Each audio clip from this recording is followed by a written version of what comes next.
কোটা সংস্কার আন্দোলনের প্রথম সারির শহীদ আবু সাঈদের বাংলাদেশে কোনো ভেদাভেদ থাকবে না বলে মন্তব্য করেছেন অন্তর্বর্তীকালীন সরকারের প্রধান উপদেষ্টা ডক্টর মোহাম্মদ ইউনূস। সকাল 10টা 42 সেনাবাহিনীর হেলিকপ্টারে ডক্টর মোহাম্মদ ইউনূস রংপুরের পীরগঞ্জের মেরিন একাডেমিতে পৌঁছান। এরপর তিনি শহীদ আবু সাঈদের বাড়ি জাফরপাড়া গ্রামের অভিমুখে সড়ক পথে রওনা হন। সেখানে পৌঁছে 11টার পর ডক্টর মোহাম্মদ ইউনূস আবু সাঈদের কবর জিয়ারত করেন। পরে স্বজনদের খোঁজ খবর নেন।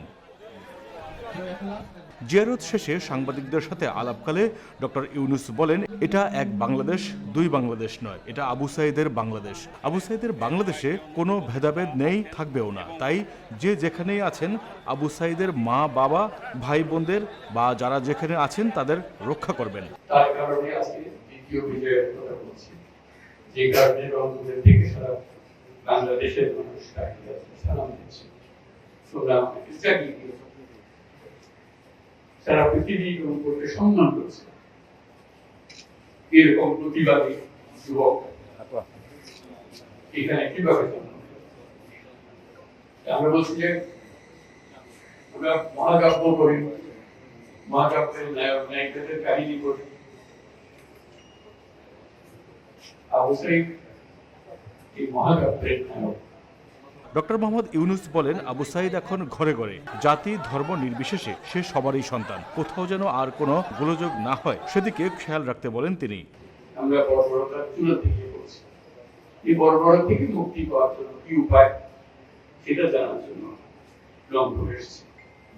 আবু সাঈদের কাছে গেছি, তার কাছে মাপ চেয়েছি যে তোমাকে বর্বরতা থেকে আমি মুক্তি দিতে পারি, ভবিষ্যতে যেন এটা না হবে, সবাই সবাইকে রক্ষা করবো, সবাই সবাই উপরে উঠে সবাই এই জিনিসটা। অন্তর্বর্তীকালীন সরকার প্রধান বলেন, জাতি ধর্ম নির্বিশেষে এই মাটির সন্তানদের রক্ষা করা তাদের কর্তব্য। আবু সাঈদ যেমন দাঁড়িয়েছে সবাইকে সেভাবেই দাঁড়াতে হবে, তবেই মিলবে মুক্তি। অপরাধীকে আমরা বিচার করবো, যে নিরপরাধ তার উপরে কোন রকমের একটা অবাধ লাগিয়ে দিয়ে তার উপরে আবার অত্যাচার করে আবার এটা খুব গুরুত্বপূর্ণ সময় পালন করছি, প্রতি মুহূর্ত অত্যন্ত গুরুত্ব, যাতে করে আমরা এখন সবাই কেউ আমাদের বিদেশি আক্রমণকারী না, আমরা এ সময় অন্তর্বর্তীকালীন সরকারের উপদেষ্টা নাহিদ ইসলাম ও আসিফ মাহমুদ সজীব ভুঁইয়া সঙ্গে ছিলেন।